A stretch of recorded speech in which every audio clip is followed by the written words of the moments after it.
process the information and think about it. Because what you have to say may be the truth. It might be, but now I can't hear the truth. I don't want to hear it. I don't want to hear the truth in it, because now you're making me feel bad about myself, which is completely unnecessary in this process. You didn't have to do that. Mm-hmm. Now I don't want to hear you because I'm stuck in. I got a wall up now. Right, and now I have to protect myself from you because you obviously are on the attack. You're not trying to help me. You're trying to make me look bad. And who are you to put somebody out of a community? Who are you to put somebody out of a community? I want to see your rap sheet. I want to see what you have done in your community that makes you a better leader than Jamal Bryant. I want to see it. And I don't feel who he is and the decisions that he made in life makes him an effective leader right now. I don't see that in you, Jamal Bryant. But what I can see, and I don't know him directly, I was a part of the AME church, so I've heard a lot about him. I've seen him speak a lot. I also have seen the slander and the negativity associated with him, so I don't know what to believe. I don't know this man personally. Right. You have never done anything personally to me. So I can't brand you as a bad person because I don't know you. You haven't caused anything on my life. Your actions as a grown black man has no direct connection with me as a grown black man. Right. I'm an individual, and I don't take on other people's responsibility. I don't feel the weight of Bill Cosby's infidelity no more than I have the weight of my father's infidelity. So I say to this man, effectively learn how to communicate. That's the key to being a leader. Learn how to communicate with people. You can't and I'm a passionate person, and most times I have to pull back what I really want to say in a moment to be a leader and say what I need to say in that moment. And what you need to say isn't always popular, isn't always positive. But it's coming from a place of leadership where you need to hear this for you to move on and do something better. But your whole idea, what did you want this man to do during those riots? You are listening to BeExposedRadio.com. Welcome back. We're here live on the Artist Exchange Radio Show on Big. You are listening to BeExposedRadio.com.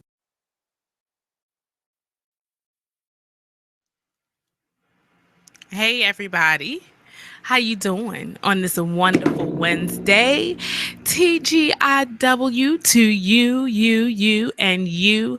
I am so happy that you are tuning in with us tonight on the Be Inspired Radio Show, only on BeExposedRadio.com. I am your host, Miss Be Inspired. So happy to be me, you folks. So happy to be me. I'm grateful. And I have my wonderful co-host, Jabril Morris, who is doing double duty tonight. Yeah. Multitasking. This is going to be fun. Oh, yeah, for sure. You know what's funny about this is that this is how we started. I was the host and he was the engineer, but he would chime in and the chemistry worked, like-minded people. So, I guess we back to the roots of how this all became. Oh, that's so sweet. Sometimes you have to go back so you can remember how it all got started. Oh, yeah. You appreciate the relationship. I guess that's true for a lot of things. Yeah. When people, by the way, I am a fan of Maxwell, and I'll just leave it at that because I know if my husband is listening, he gonna be like, look, you better not say nothing more than you're just a fan.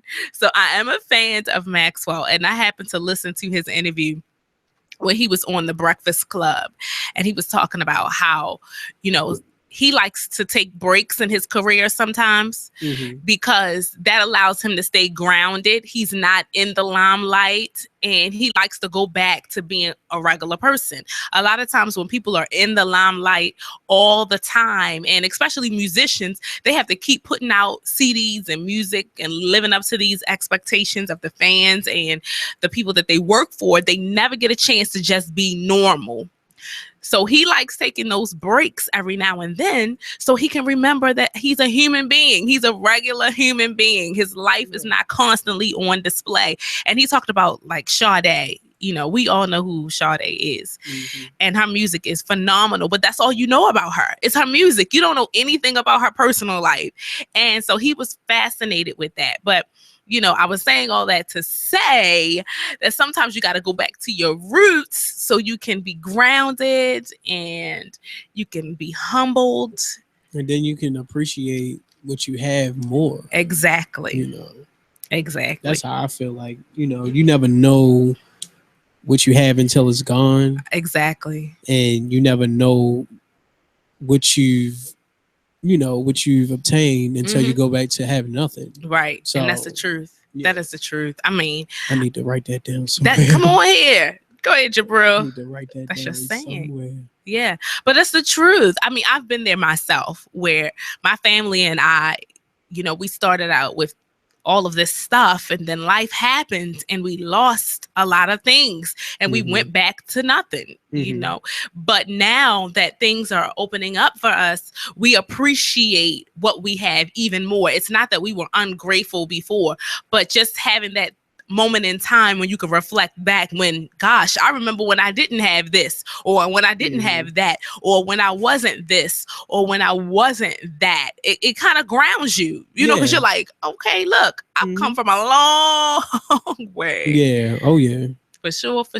Yeah. And I feel like that's what we lack in, I guess in today's society, because we always so used to instant gratification. Yeah. And, having everything right there when we need it. But if we just stop or us just being, I don't want to say not appreciative. It's just, we always want. We always, exactly. I didn't get that and I didn't get this. Right. And you should look at what you do have. Yes. Even though you didn't get you don't have the car that you want. At least you're not on the bus stop. Or at least, if you're on a bus stop, at least you're going to a destination. Yeah, or at least you have the activity of your limbs and breath in your body to even be able to do that. Yeah. Because there are a lot of people who have to have the mobility bus come get them because they can't get around like they, or just assistance. They can't get around. Right. And my thing is, I remember losing a car before, and I'm very transparent because I don't have anything to hide. Because let me tell you something, I am not perfect, and I have never been perfect. But there was a point in my life where my family and we lost a car, but I understood that I didn't always have one in the first place. Right. So when that happened, I said to myself, you know what? I said, you know what? I know what the MTA does. I know where it is. Yeah. I mapped out my plan. I was like, okay, so here's what we're going to do. I'm going to have to get up this time in the morning, and I'm going to have to get out there on that bus stop. It was a blessing because at the time I couldn't afford that car anyway. And God replaced it with a car with a way cheaper car payment, but had my attitude been wrong, maybe I wouldn't have got blessed with that, but my attitude had to be right in that moment when I lost something, and God replaced it with something else. But in the meantime, I had to do what I had to do. I was like, you know what? Here we go, MTA. I got on a light rail, subway, whatever I had to do to get and I took my kids with me. Right. Because life continues on no matter what you go through. And that's what I feel, that's what I try to get people to realize, people in my life and, people that deal with me. Life continues on even if you don't want to continue on. Yes. You may feel like, oh, well, this is the end for me, but it's not going to be the end for life. Life is going to happen. The sun is going to go down. It's going to come back up, and it's going to be a new day. Yes. So, for sure. I feel like it's just you really need to appreciate. You need to get back to the basics of having nothing, or just being in a certain situation. You're like, wow. Yeah. I remember when, 3 years ago, I was just your engineer. Hello. And now and look at where me. You at. You done blow actuated. What does it say? Blow actuated. I'm the co-host. I'm traveling, state to state with you. That's do right. Media coverage. That's what we're going to do. That's a blessing. We're going to make it happen. I'm telling you. Oh, and guess what? Our guest is downstairs. Oh, nice. Yes. I'm had to go get him. All right. Get on the break. All right, you gonna go now? Yeah. No, when we go on the break. When we go on break? Yeah. Okay. All right. I got a question for you though. How did the brunch and the leadership brunch go? Oh, amazing. Oh, I'm gonna tell you, that's why it pays. You have to have such a resilience and such a confidence in what's in you and your gift that no matter what things look like or how things seem, you still push and you still do what's inside of you to do. So that day, we had a bunch of people that registered, but a lot of people who didn't show up. Wow. But that wasn't a bad thing because we did have still a good turnout with the people that was there, and the people that were there, they needed it. Okay. And they gave great feedback. And just the people that was in that room, they started getting the word out, telling people. And we started getting feedback about, oh my goodness, well, maybe you guys can come to our event and teach. And, the doors, I'm telling you. So it's like you can't look at a situation for what it is. You got to look beyond that. And also have enough confidence in what you were supposed to do, to know you were doing the right thing. And we knew that we were. And we had the right spirit behind what we were doing. Right. And that day was totally blessed. We had 2 vendors that were there. They got a lot out of the seminar, and the people that were there got a lot of the seminar. One young lady, Latoya Felder, who I love, I'm giving you a shout out. Ooh. She has an organization too that is dedicated to the memory of her mom who had breast cancer, and it's the Breast Cancer Ambassadors. And I know I'm saying it wrong, but I'm going to go on the break and make sure I pull it up and say it correctly. But she was there and she gave us some great feedback. She said that the information that we were giving, she knows is given by millionaires and they charge people, but we gave this seminar for free. And a lot of times when business owners are out there trying to get their businesses started, they don't have any information, they don't have any help, and then they have to pay somebody, to help them, which is putting them further in the hole. Yeah. And it costs so much, to get somebody and a consultant or someone to sit down with you and help you go through your business plan. It's tough. Right. So we got a lot of great feedback, and I enjoyed the experience. And this was I just got my feet wet. It's the beginning of something great, and the beginning of us doing more and more events like this. So yes, to say the least, it was an awesome day. We had a great turnout. We had a lot of great feedback, and people are wanting more. And that's all I ask. And it was free. We didn't charge anybody anything, and we fed everybody. So it wasn't about making money. It was about sharing the information and experiences that we've had with business owners and people who feel that they're leaders. So yeah, it was awesome. Your study is in business, right? Yes. Okay. Bachelor of Science degree in business management. And in October, because right now I'm not in the MBA program right now, I must say that, but I will be starting up in October. So that's the class that I was doing, was me finishing up one last requirement for my Bachelor's of Science degree, because when I graduated, I was told that all of my requirements were fulfilled. And then an academic advisor reached out to me and said, hey, you have one more class to take. Of course, I was devastated because I was like, you told me I was done. What's up with that? But, I'm not embarrassed by that because the experience was great. I made some great connections, but I'm done now. I am finished. And I thank God. Thank you, Jesus. I am finished. All praise be unto the Lord, my God. I made it through. I walked across the stage, and I talked to my advisor from University of Phoenix, and my degree will be in the mail on Monday. So I will have it in hand. I'm gonna take a picture of it. I'm posting. I'm taking a picture with it. Okay. You should get it. You should just tape it on your chest. And I'm just gonna walk around with that joint like it's a big old Superman S. Or like a big medallion. Right, a medallion right on my, like a chain. You know what I'm saying? Right. And I'm proud of my process. I'm not embarrassed. Because I have 2 degrees. I have an associate's degree and now a bachelor's of science degree. And I am not ashamed of my process. Right. I don't have anything to hide. You guys, I started and I stopped and I stopped and I started and I started and I stopped.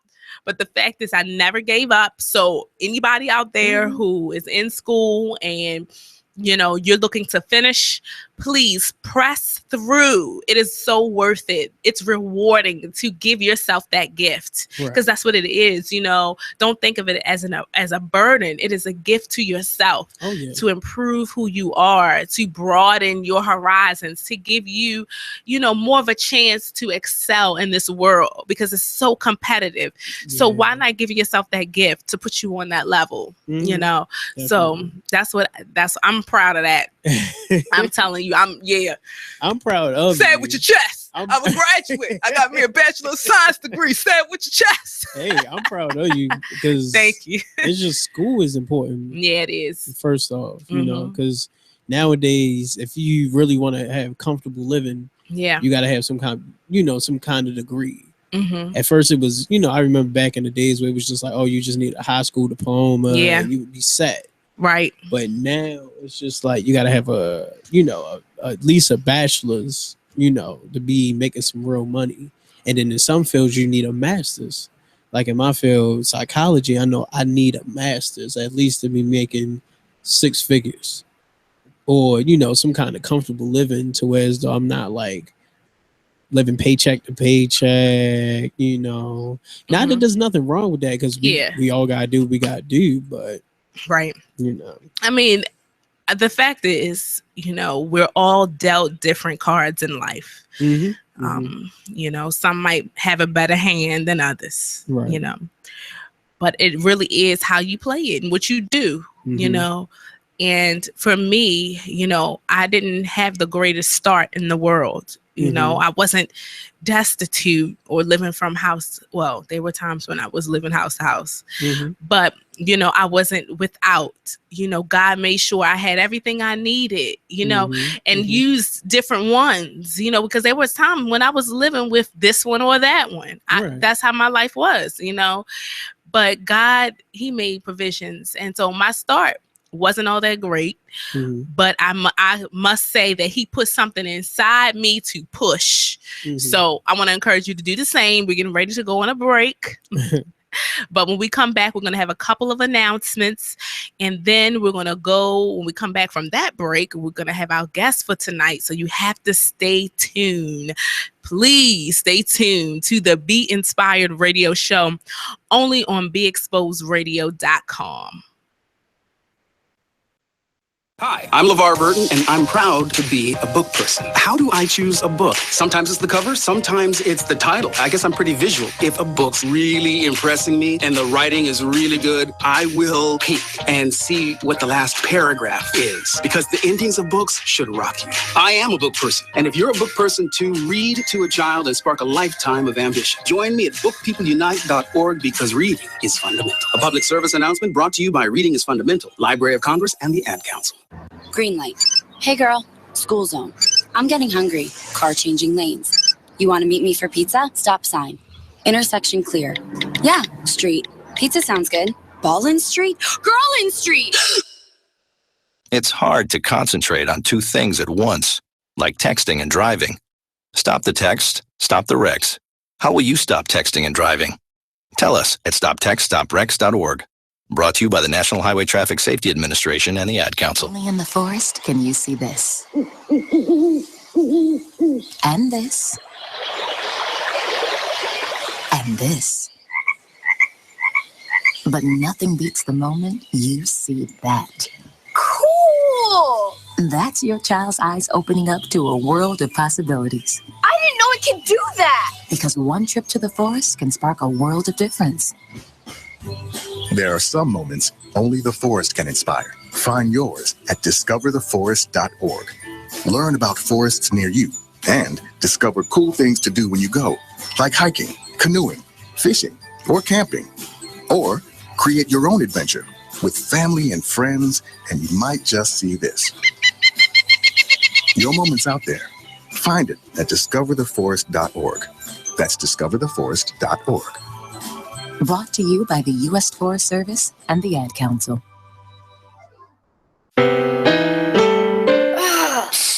Steven. Who said that? Me, down here. Ugh, what are you, a yellow booger? I'm a banana slug, Steven. Well, what are you doing in my room? I'm your sense of adventure. Don't you remember me? Don't you know that we miss you? Miss me? Who misses me? You know, all your friends in the forest. The trees, the pond, that little fort that you made out of branches. We all miss you. Mom took me to the forest last year. I'm a slug, Steven. It took me a long time to get here. Oh, I guess that makes sense. The forest is not that far away. Have an adventure today. I'm sure your mom would take you. You're right. I should get out. I want to have fun. Play in puddles, catch frogs, and climb trees. Hey, Mom! Yeah, hon?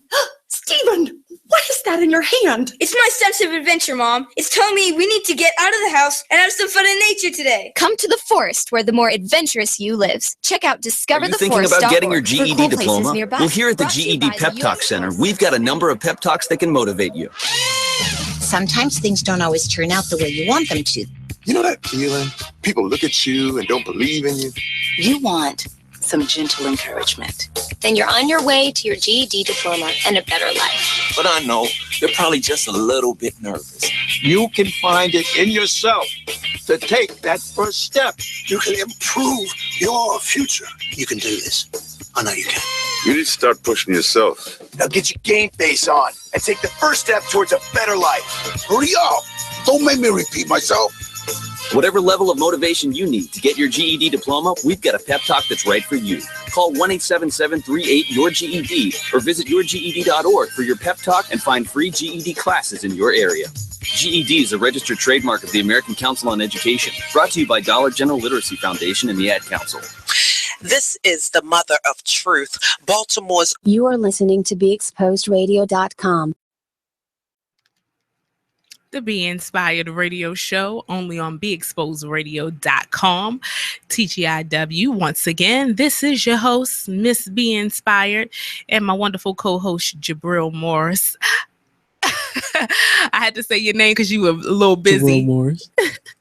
But before we continue on tonight, we must give you a few announcements.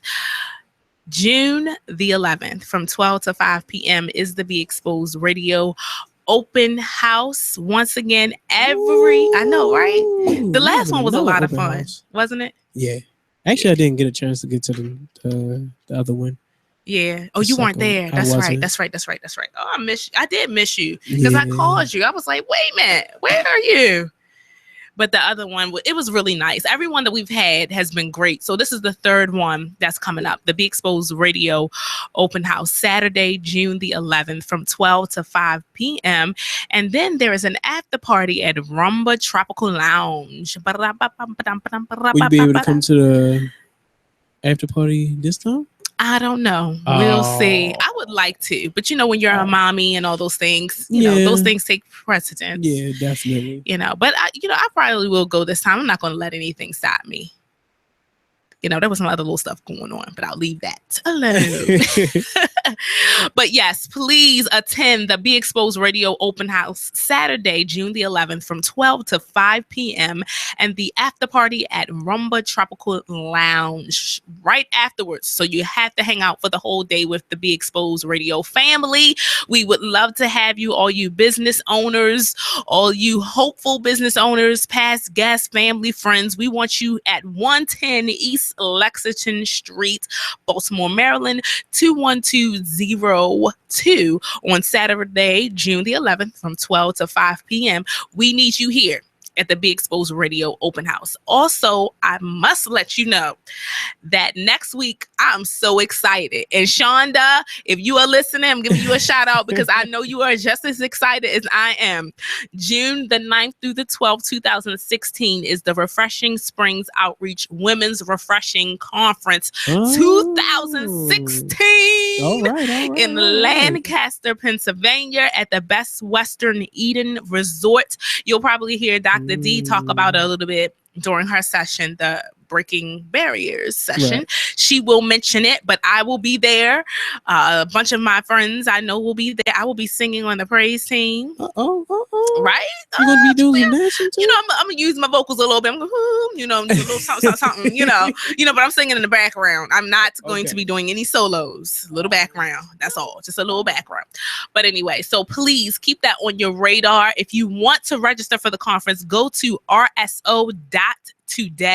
Again, that is rso.today. The conference is June the 9th through the 12th, 2016. The Refreshing Springs Outreach Women's Refreshing Conference 2016. You don't want to miss it. 4 nights of awesome activities. Thursday, Friday, Saturday, and Sunday. Wow. Packed full of stuff. Okay. Yes, health fair. You're going to be singing all 4 of those nights? The whole weekend, really. We're going to be singing. Yeah, at every service. So yeah, it's gonna be nice. And I'm gonna be dancing too. Okay. So, yeah. All right. So they want me to multitask a little bit. But that's all right. You know, I thank God I'm a little talented. You know what I'm saying? I'm not a little talented. That's great. I guess, yeah. I'm grateful for every gift that I have. I will say that.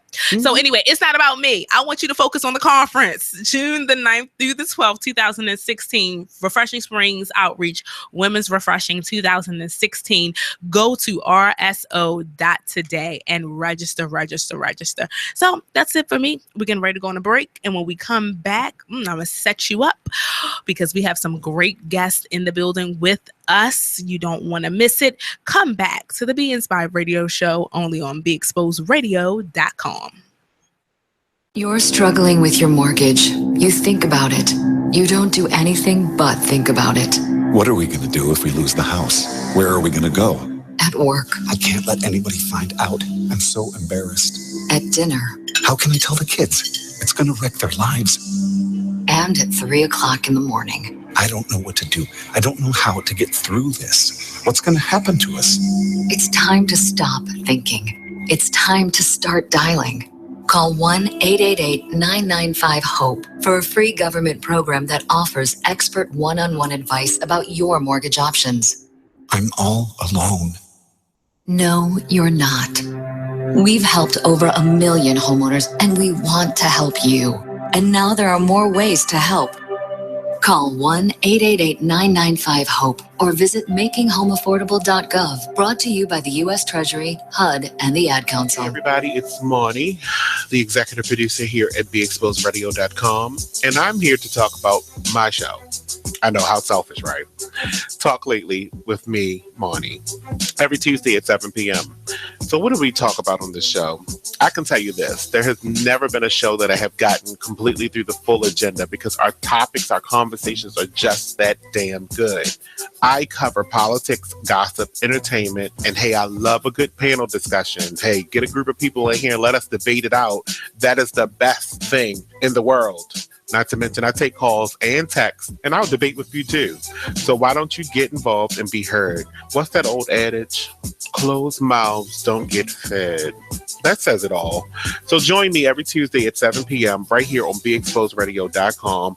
Call me at 410-702-5657. You can text at 443-642-9403. And don't forget to be heard and vote in our weekly poll right on the website.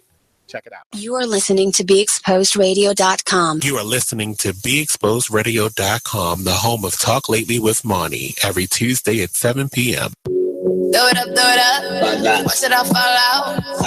Blow it up, that's how we ball out. Throw it up, watch it all fall out. Blow it up, that's how we ball out. Good evening. It's your girl, Mecca. Give it to you straight, no chaser. We're at the Happy Hour Radio Show. Your best day of the week, your best time of on a Thursday, and I have my wonderful DJ. Check out what you missed on Be Exposed Radio. Are you getting your kids this hoverboard thing that's taking over the country? They range from $300 to $600. They're blowing up. And then, I mean, literally blowing up. That one video, I thought that was going to be the one and only video that I saw in reference to it. And it wasn't. I seen Now I can probably tell you about 10 to 15 videos of this happening where this battery gets super, super hot and burns like holes into your tennis shoes. Oh my. And I know you would be pissed if you was wearing Jordans and you just paid all that money, you know, your lights are off. And especially if they're from China. Your lights off. Check out the Talk Lately show every Tuesday nights from 7 p.m. to 8 p.m. right here You on are Be listening Exposed to Radio. BeExposedRadio.com. What's up? What's up? What's up? Sorry about the late start, guys. Once again, you know these guys got Comcast. I don't know what to say about it. This is Weird Radio. I'm your host, Kenyon Parson. I'm back again. Of course, we got TC. Were you hoping for laughs when you said that? Hoping for what are you talking about? They have Comcast. You know how that is. You're not going to get a comment from having me. Comcast ain't funny. It's pretty bad. Who's laughing? No one wants to laugh. It's like Time Warner. You don't laugh when you have Comcast. We have You Comcast. cry. Of course you do. Yeah, we have Comcast. Of course you do. And we're My shit perfectly ain't fine. never been perfectly bad. fine. Oh, Perfectly fine. that's probably because y'all in the county. Oh, bring that shit up again. Right. Nigga, I'm from- Not every. Check out what you missed on Be Exposed Radio. I don't like stuff in my mouth. It's after what you was talking about. It's in this commercial closing.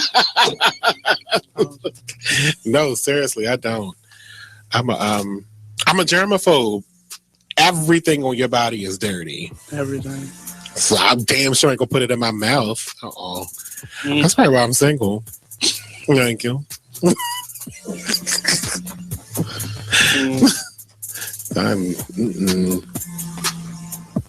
Is that lies? But somebody slapped me on my face with one before. I had to get up and go wash my face. That was done. I said, "Don't! How dare you? You filthy ass animal! Get the hell out of my house!" It was a problem because it's like clearly you don't remember when I met you. I checked your teeth to make sure you had them all. Because that's a problem for me too. Your dental hygiene. Because if you're missing a tooth in the front, that means you don't brush your teeth at all. I'm sorry. And I know Jabril just had that tooth missing and all, but if I would have met him on the road and, you know, he would have been trying to like out him and like, what's going on? At least you could have did was break a Tic Tac in half and put it up there when you met me. You just can't be coming to me with no sharp teeth. It's not okay. Check out the Talk Lately show every Tuesday nights from 7 p.m. to 8 p.m. right here on BeExposedRadio.com. You are listening to BeExposedRadio.com.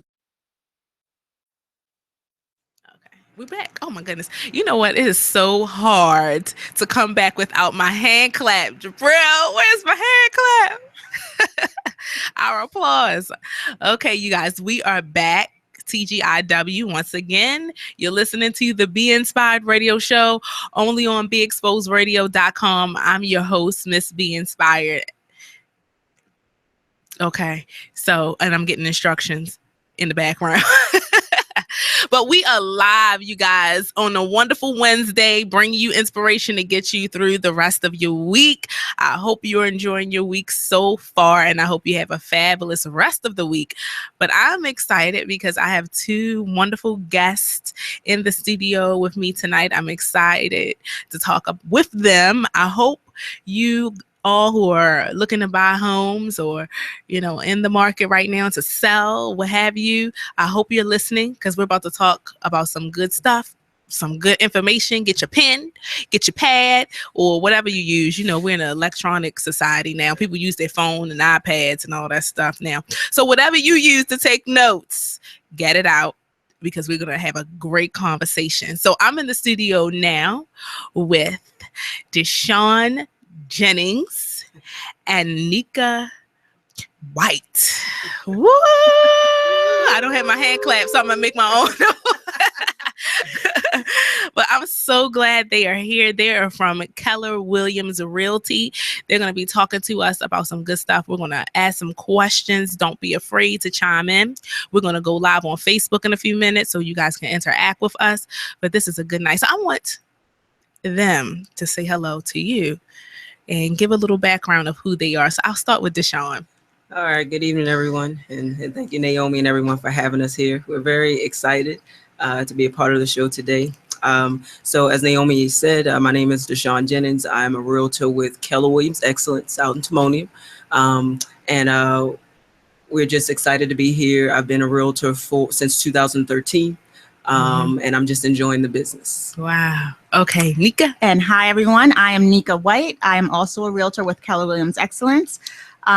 A little new to the game, been a realtor for almost a year. Just joined Deshaun over at Keller Williams. So I'm also enjoying myself. Wow. So, of course, the next question is, how did you guys get into the realty business? I think that's probably the golden question. Yeah. Well, I guess I'll start since I connected first. So I started again in 2013, but for many years before that, I would say maybe 10 years, if you can believe that. I spent many years talking about getting into real estate, becoming a realtor, learning about real estate investing, just because I really feel that it's going to be important as I get older and care for my parents and family members. It really can be something that I pass down to my children. Yes, and goes through generations, real estate as a tool to build wealth. And so after many years of working as a social worker, as both Nika and I also have degrees as in the mental health profession. Oh, wow. We are social workers as well. But after many years of working in an organization, I decided to take the plunge and to leave and to go into the real estate business. Yeah. So that was back in 2012 and got my license in 2013. And then after some months, I quickly realized that I needed a few more tools under my belt to be completely successful in real estate. And so I went back to working full time while also doing real estate. So, oh, that's awesome. Yeah. Okay. So what about you, Nika? Yeah. And for me, so I come from a family of investors. So my grandparents and my parents, they own investment properties. And so I've always kind of had an interest in being an investor myself. So that's why I wanted to get into real estate. And both Deshaun and I, we are interested in investing and helping people to build wealth through real estate. So I learned very young that, the wealthiest people, they own real estate, they sell real estate, they have real estate somewhere in their financial plan. And so that's what interested I'm sorry. That's what it's okay. made me interested in real estate. Yeah, the investing piece. Okay, so let me ask you this because, I guess people are saying investment and realty. I guess people don't think of the two together. So can you expound on that a little bit and talk about the relationship between the two? And so it's funny that you say that because we talk about that often. We always say, kind of hashtag when we're doing things on Facebook, building wealth through real estate. And Nika recently, as we were talking, we're saying we want to really shift that to our goal is to help you being whoever's out there that's interested in buying or selling a home or becoming investors. We want to help you build wealth through real estate. And it's funny that you say that because most people that we talk with who are looking to maybe buy a home for their family, they are not looking at real estate, that home purchase as an investment. However, we want to encourage them and try to educate them on looking at it that way because it really can be a tool to be able to, for example, if a person buys a home, the equity that they have in the home, equity is the difference between what you owe on a home and what it's worth. You can use that equity to leverage. You can leverage that equity to buy another property, for example, a rental property. You can use that equity to pay for a major home renovation. You can use that equity to send a child to school. So we really try to encourage our buyers, whether they are repeat buyers, whether they are first-time home buyers, to really look at it not just as a one-time thing, but really as an investment in their family's financial future. And to think about not just today, but 5 years out. What are you going to want to do with this property? Do you want to rent it out? Do you want to, leverage the equity? So thinking of that from the day that you buy the house. That changes the game. You know why? Because when people are looking for a home, it really just stops at that. Like people are like, the surface stuff. I want a nice house. I want this many bedrooms, this many bathrooms. But when you think it's an investment, so I got to think deeper. Like, what do I want out of this in 5 years? That changes the game. And even for me, because, my husband and I are in the market, we're looking. And so, you know, of course we know, oh, we want this, we need another bedroom, we have 2 kids, you know, but to say in 5 years I could possibly use this to help with X, Y, and Z, that changes the game. Yeah. So when you explain that to people, like, what's their reaction? I'm curious to know. Or have you had any? You know, sometimes we get people that have those aha moments, like, right, yes, that's a good point. And then we have some, for that's the majority of the response. Like, you know what, I really wasn't thinking about it, you know, in terms of 3 years, 5 years, 15 years down the road. Right. Maybe I should start considering that. And then if I do that, maybe I don't need a $300,000 house. Maybe I can go for a $200,000. Right. Maybe I don't need a single family. Maybe I'll go for a 2-unit and rent out one. So once we start having those conversations, it really starts spinning people's wheels on what the future might hold and how this purchase can help with that. But we also have some people that come in like, I'm going to rent this house in 5 years, so it's fine for it to be right here. They already know, and they already have that mindset. Yeah. So what does it take to get people in that mind frame? Just to have that conversation, or, you know, I know that's kind of a weird question, but, you know, when people are coming in new to the game, first time home buyers, what does it take to get them in that mind frame of this is an investment? And I think looking at that question, we're not necessarily trying to convince people, but trying to inform them. So we want to let you know, these are some options that you have. Okay. And something for you to think about, but ultimately it's always going to be their decision. If they, you know, want to invest, you know, at least they'll have that information.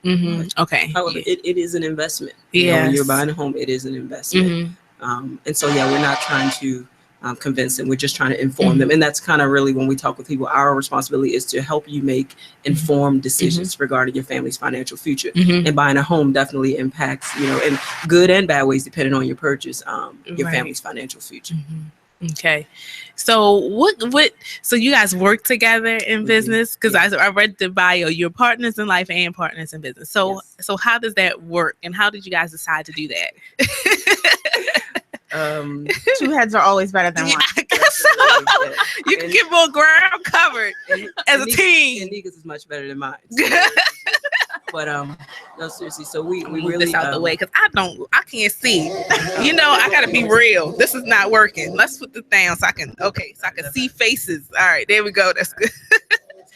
Right, I was like, but we really kind of balance each other out. So again, I've been a realtor since 2013. Nika recently joined, but she's been supporting me throughout the process. So even before Nika was a realtor, she was my open house tag along buddy. Okay, helping me set up balloons. It kind of just made sense.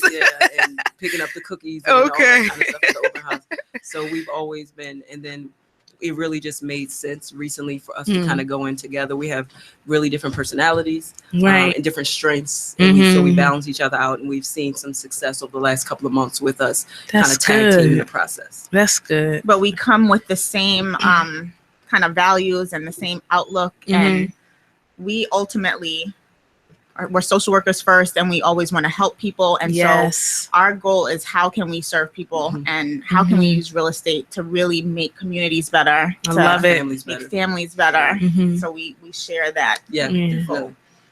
I think that's key, you know, the empowerment of people, or giving them something that they may not have had before, or, you know, when they come in the door, you know, like for me, when me and my husband first decided to buy a house, we were very young, we were 24, but you know, just walking in, we were green, we knew nothing about you know, and my mother never owned, but his mom did, so it was like a whole new world opened up. And I like that you said that, you know, helping out the community, because really it does, you know, when people become homeowners, that does add to the community, you know, and it empowers them. So that makes a lot of sense. Connecting community with, you know, community work with realty. Definitely. You know, so and actually you bring up being green when you first bought your home. That actually kind of was what did the final push for me, because I think I mentioned I spent years really kind of reading books and spending money on classes about real estate.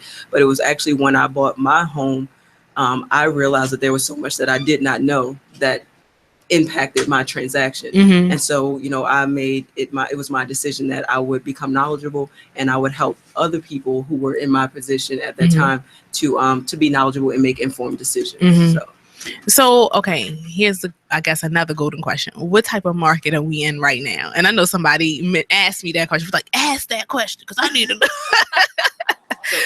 So we're definitely seeing that this is a seller's market. So, the deals that we've been doing, and even, deals that haven't made it because someone else, got the property, before our buyer or something like that, we're seeing properties are moving fast. And we're definitely seeing where lots of sellers are in positions where they are having multiple offers on their property. Oh, wow. So, yeah. I didn't know either. So that was for me too. Yeah. What kind of market are we in?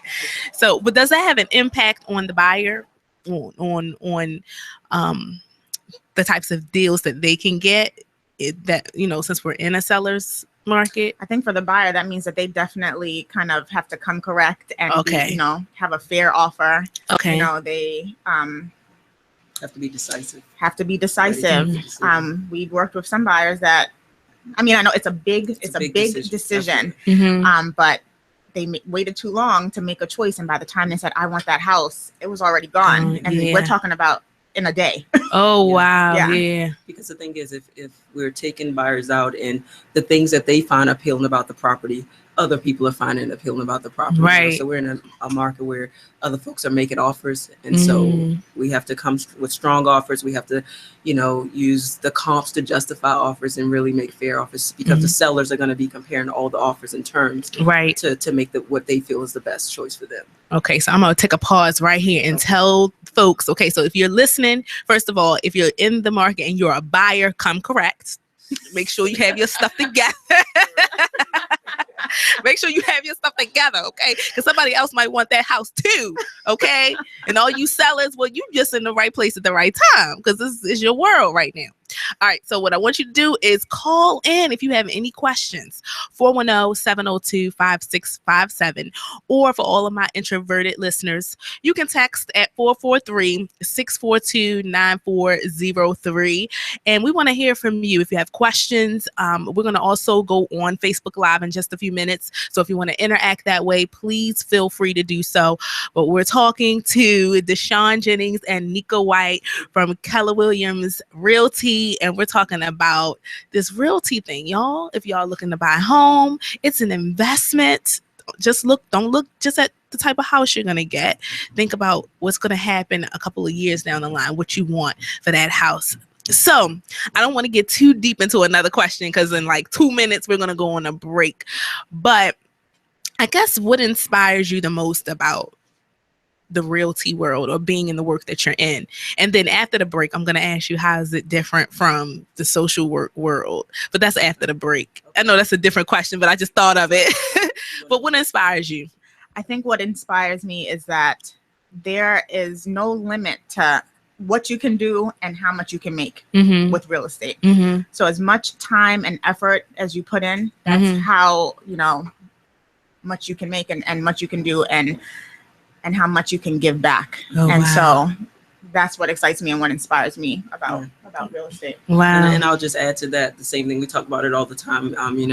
What inspires me is the possibilities, or the possibilities rather, that, by being successful, by working hard with real estate, the life that I can provide to my family, to my parents, to the children that are going to come behind me, the fact that I can then inspire other young people, family members, people that I interact with, that we can be successful in real estate. We can be investors. We can just, be business owners and do well in life. So I think what inspires me is just the possibilities of the impact and how far we can reach. If you haven't seen it yet, we love our families.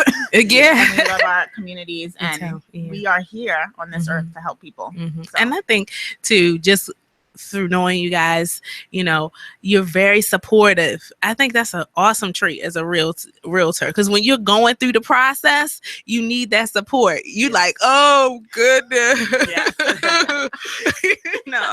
this is so stressful, and to be supportive means a lot. So I wanted to add that in too with y'all. We can talk about that in a while. Process and how we have to oh, you know what? That might be a question we ask after the break. All right, so we got a couple couple seconds, but we're getting ready to go on break. When we come back, we're going to talk more with Nika and Deshaun about the realty world. We're going to talk about, some of the challenges and things that we face. We're going to get into it. Okay. So come back. You're listening to the Be Inspired Radio Show only on BeExposedRadio.com. Check out what you missed on Be Exposed Radio. Listen to Elizabeth Warren talking about Black lives and Black life. Police are not occupying armies. This is America, not a war zone.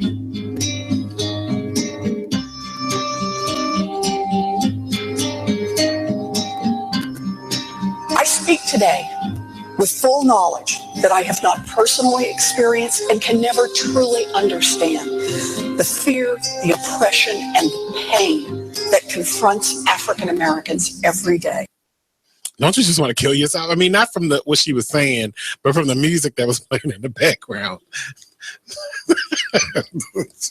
I just want to, oh gosh, but every word she said was prolific, and it did not come from what is now becoming mainstream is white privilege. She has a sensibility about her, and the way she speaks about different things that has, from the first time I saw her, I can't remember what state she's in. I think she's in like North Carolina or something like that, somewhere I'm not going. That some kind of sensibility about her that makes me like her for president. But she's not running. We have this old guy that looks like he should be on the popcorn box. Then we have Martin O'Malley. Fine. We'll settle if we must. Hillary, who I like, but she just has to fight against all this controversy, and that's the hard part of it all. Then we have Huckabee. I could have swore he died, like in one of those books, like a fairy tale book. Trump, or he get to you in a moment, meet with all these black folk in one room, and they just fell for it. Like, he must have been giving out $100 bills behind them. Check out the Talk Lately show every Tuesday nights from 7 p.m. to 8 p.m. right here on BeExposedRadio.com. Hi, I'm LeVar Burton, and I'm proud to be a book person. How do I choose a book? Sometimes it's the cover, sometimes it's the title. I guess I'm pretty visual. If a book's really impressing me and the writing is really good, I will peek and see what the last paragraph is, because the endings of books should rock you. I am a book person, and if you're a book person too, read to a child and spark a lifetime of ambition. Join me at bookpeopleunite.org, because reading is fundamental. A public service announcement brought to you by Reading is Fundamental, Library of Congress, and the Ad Council. You are listening to BeExposedRadio.com.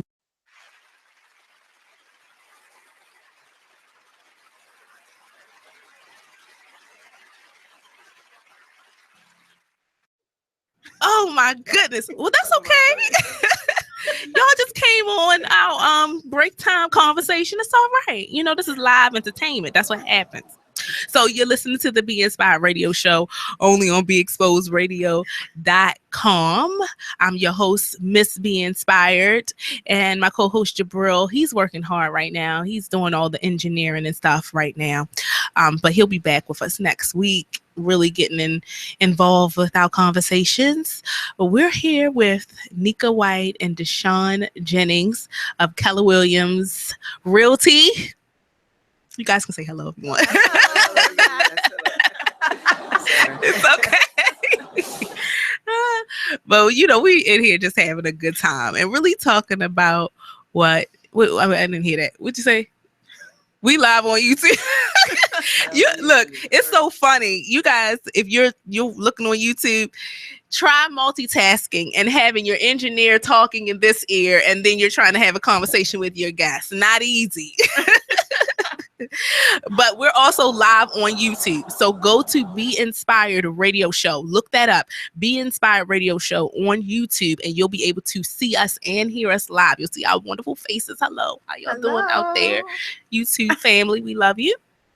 But we are here with my wonderful guests, and I want us to get back into our conversation we were talking about. So we asked them what inspired them. So now we can talk about, I guess, some of the challenges in realty or in the business, some of the challenges you might face, some of the, let's do that. If that's a good question. Okay. And so just so clear, you're talking about challenges that we face as far as business owner or challenges that and business clients? owners, Okay. yes.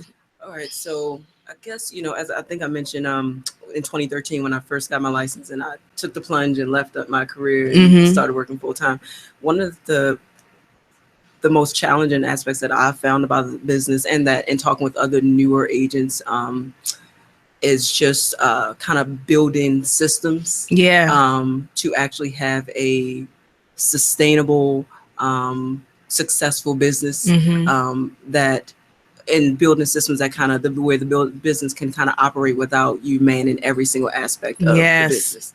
So that's kind of the biggest thing, because I've come from working many, many years, 12 years in social work before I became a realtor, where the job was difficult and challenging, but there were systems in place because it's a big organization to kind of jumping out there and having to create all the systems to lead generate, to follow up with clients, to market myself, to do all those things. That's huge. Lots of trial and error. Definitely. I bet. As a business owner, it's probably a whole lot of trial and error involved. We'll talk about that some. We want to? So I think we have been provided at our brokerage with lots of systems, lots of tools, and lots of great people that kind of mentor us and help us. But what one person says works for them doesn't necessarily mean that it will work for you. So it's trying out different tested systems to see, is this going to fit my personality? Gonna, work for me, or is it going to come off kind of, So amazing. And just knowing that if something doesn't work, to pick yourself back up and try something else instead of saying this isn't working for me. Consistency is definitely very important, to be consistent, to use our time efficiently, and just to follow against systems. Again, we're realtors with Keller Williams Excellence in Timonium, and when we join, there are different trainings that you go through. There's all kind of technology that they connect you with, and what we found is that when we follow the systems, it works. So I think that's really been the big piece, working to implement systems that can actually help drive the business forward. Wow. And I think working together, we have been able to figure out what our roles are. I thought I would be the one going out. I love to talk to people, show the houses. And it turns out I do like to meet people at networking events and stuff, but Deshaun is the one that, really takes the lead on the showing the houses. Wow. And I'm more of the back office person. We do both, but definitely have solidified kind of our roles. Funny. Like how regularly one is more outgoing than the other, but when it comes down to business, that is so weird. It happens. More the social person. I'm kind of in the background usually at most places, except for we kind of swap in real estate. Oh, okay. But it works if it's out. Nika is definitely more the tech savvy person. Okay. You give me a spreadsheet, I will butcher it and make a mess of it. But she can put together all kinds of things to help us actually have systems in place. So. That's good. That's definitely important. Now I'm trying to remember the question, because we were talking about support. Y'all. Oh, we were saying, and then we said we could talk about that. We were saying about how overwhelming it can be for buyers. Sellers and buyers, I guess. And how it's necessary. You need support. Yes. To get through that process. I guess we could talk about that some more. So what in your mind, what is that like? So I think in the beginning of the buying process, the first step is to get financing. That part can be pretty easy. You go, you talk to a lender, they pre-approve you. And then you sign on, you hire us as your realtor, and then we go out and look at houses. And that part is fun. And you find the house that you like. Right. Your offer has been approved, accepted. Yeah. And then the inspections, right around the time of the inspections and all the stuff that follows, buyers get very anxious. Oh, wow. you want to take over, certain things might come up in the inspection. Oh, definitely certain things come up in the inspection that sometimes make people question their decision. And again, we always try to reassure buyers that it is a big decision. You are making sometimes a 15-year, depending on your mortgage program, 15-year, 20-year, 30-year commitment if you're going to be the person that stays there, right, for the time being. Most people do not, but if you're that person, it's going to be 30 years. So it's a big commitment, and we get that. But definitely around that inspection time frame when, first of all, the home inspector's job, they're working on behalf of the buyer. Their job is to find something. Okay. And they find things, right? And sometimes these homes are 50 years, 100 years old. And so sometimes the inspector will come back with a list of, 35 things, issues that they found with the home. So made my head swim. So then we spend time just talking with the buyers and going over the inspection to really assess what are the items that are non-negotiable. What are the things they absolutely want the seller to address and remedy before they're willing to move forward, and what are some items that they will have to just manage as new homeowners. You know what I mean? And then we just try to help them process what's best for them. We don't try to sway. Because everyone will be different. Yeah. Some people will get an inspection report that says the HVAC system, there's an issue, and it'll be a big deal for them. Others will say, I was going to go in and update everything anyways. Right. So we don't try to sway or convince. We just try to inform and help people make whatever decision they feel is best for them. I like that you said that, because when we bought our first home, sad to say, we were victims of predatory lending. But it started with our realtors. Our time is almost up. Oh, man. All right. I guess I had to share the story after the break. But yeah, so and it started with our realtors, and we felt very swindled, to say the least, So I'll talk about it more when we come back from the break. Story for that as well. Okay, all right. So we gotta make sure we remember that. All right, I'm gonna write it down so I'll remember this time. All right. So when you come back from the break, we're gonna talk more about this. We're gonna talk about being swindled in the market. And how we will not swindle you. Yeah, and they won't. Please. No. All right. That's it for us right now. Right. Make sure I add that. When you were a little kid and you thought about what you wanted to be, teaching was at the top of your list. But things changed. And as you got older, teaching didn't seem like the best option anymore. So you're thinking you'll be something else. But what would your 12-year-old self say? Now you want to be a doctor. You don't think teachers save lives? 25 at a time. An actress? Try playing a different role every time the bell rings. How about a scientist? Ever heard of physics? Chemistry? Who do you think teaches that? Teachers today are breaking down obstacles, finding innovative ways to instill old lessons, and taking learning far beyond the four walls of the classroom. It's time to recognize that great things are happening in teaching and put it back on your list. Don't try to convince yourself otherwise. You had it right the first time. Find out how you can make more at teach.org. Make more. Teach. Brought to you by Teach and the Ad Council.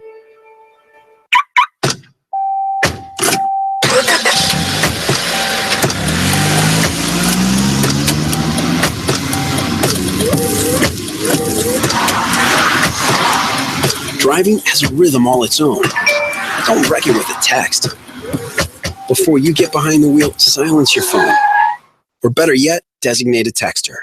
For more text-free driving tips, visit stoptextstoprex.org. Brought to you by the Ad Council and the National Highway Traffic Safety Administration. This message is for all of you sitting in the passenger seat. And apologies if it gets a little uncomfortable, but how does it feel to be at the mercy of someone who thinks a random text is more important than your life? Someone who takes their eyes off the road while speeding along in a 3-ton hunk of steel. Freaky, right? Well, why not just ask them to stop? Or better yet, volunteer to text for them. It might be a little awkward, but believe me, you'll live. Learn more at stoptextstoprex.org. You are listening to Brought to you by the Ad Council and the National BeExposedRadio.com. Highway Traffic Safety Administration.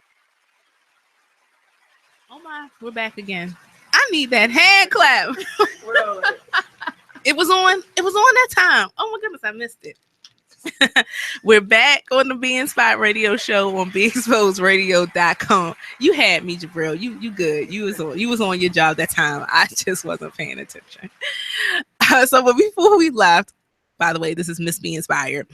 And before we left, we were talking with Nika and Deshawn about some of the horror stories and some people being swindled in the business, and myself personally having that experience. When I first bought my home, my husband and I, we were victims of predatory lending. But it started with our realtor, and a lot of stuff happened. When we got to closing, an extra $1,200 was asked of us at the closing. At the table, they said, we need you to go get that now before you can sign the papers. What else? Oh yeah, we had 2 mortgages out on the home. We had one that was for $60,000, the other one was for $40,000. Nothing was escrowed in. We were getting notifications that, oh, you need homeowners insurance. We were getting property tax stuff sent to us that we didn't even know anything about, and none of it was added in. And so it was like a nightmare. And on top of that, after we moved in, we found out we had half galvanized and half copper piping. And we ended up having some pipe issues after we moved in. So that means the inspector didn't do their job thoroughly. So with that being said, folks are out there getting swindled, but not Nika and Deshaun. Definitely not Nika and to be quite honest, and definitely not the majority of people that are realtors, lenders, that are in the inspectors, that are in the business. You know, unfortunately, you know, with any profession, there is a small percentage of folks that don't do the right thing, and it puts a bad taste in people's mouths, so to speak, for everyone else. But you know, from our experience and just knowing so many realtors at this point, and networking with so many lenders, title companies, most folks, the majority, 99% of the folks out there, we want to do a good job by the people that we serve, you know? Yeah. And it is unfortunate that you have that experience. And I have to say that, you know, that in addition to just really feeling like real estate is a way to build wealth, my own personal purchase really is kind of what gave me the kickstart to really get into the business again, as I mentioned, because there were so many things that I did not know. I was not informed. I didn't inform myself, first of all, and then I wasn't informed by the realtor that and so I want to make sure that we don't have buyers and that we don't have sellers that have to say that same thing about their work with us. You know? So did you have an experience or something that happened? Like, yes, so it was a couple of things. It was one is just the CMA, comparative market analysis, or we'll say pulling comps, is just a way to kind of assess value of property. And so that was one of it that I did not have that conversation with the realtor when I found the house that I liked. Did not have the conversation about pulling comps and really assessing that property compared to other properties that it's sold for, so that I can make a reasonable offer. That was one thing. And then also just knowledge of home buyer programs, and then also later learning. And when I say later, I mean about 60 days after I moved in, that there was a water issue that had not been disclosed. And again, until I took the real estate classes, I didn't understand that there's a statute of limitation where I could have filed, you know, suit within 3 years. Really? I was not aware. So again, you know, it's just that happened, it's done. But really what we're passionate about is informing people all the way through. Sometimes we might over-inform. I think some of our clients have been like, okay, but we both come from, so we have a lot of training in our background. And so we like to educate people. So it almost, certain things will seem like you're in school. Right. We have different lessons and different worksheets that, you know, we want people to read over and to really understand what they are getting into. I think I think it's fair. I mean, I can understand, especially for someone who's new to the game. You know, they might feel overwhelmed, but I'm sure afterwards they're thankful. I'm pretty sure. Definitely. So, okay, so 2 things we're gonna do. We're gonna talk about the seller side, right? We're gonna do that. But have you had any testimonials, like, you know, after you guys help them, people that have come to you and say, you know, we really appreciate what you guys have done for us? Every single person. Every single person. That's good. And the best testimonial is when people give referrals. Right. So if they feel like that we've done a good job by them, they'll tell their family, tell their friends, and really, that's huge. Wow. Yeah. Okay, so let's talk about the seller's side, or the seller's market. So let's talk about that a little bit and what that looks like and what that is. Okay. So I guess, you know, we the way we interact with buyers and sellers, is essentially, you know, as far as providing quality service, with as far as informing them about the market and helping them make the best decision for them, is essentially the same. However, you know, one of the main points of advice that we give to sellers is really that they need to understand the market in the area, and they need to understand it to a point where we can appropriately price their home so that it can sell. Okay. You know, for a lot of different reasons, sometimes when engaging with sellers, folks want to price their property at A, but the market is saying that it should be at B for a lot of different reasons. Maybe they owe a certain amount. Maybe they were hoping they could net a certain amount. However, you know, as realtors, we are not in the business of listing homes just to have them on the market. Our job is to list homes so that they can sell. So and our job is to price homes with, you know, help the seller rather price homes at a price that will be attractive to buyers. We're not asking them to give away their property, of course. Right. We want them to get what they're due.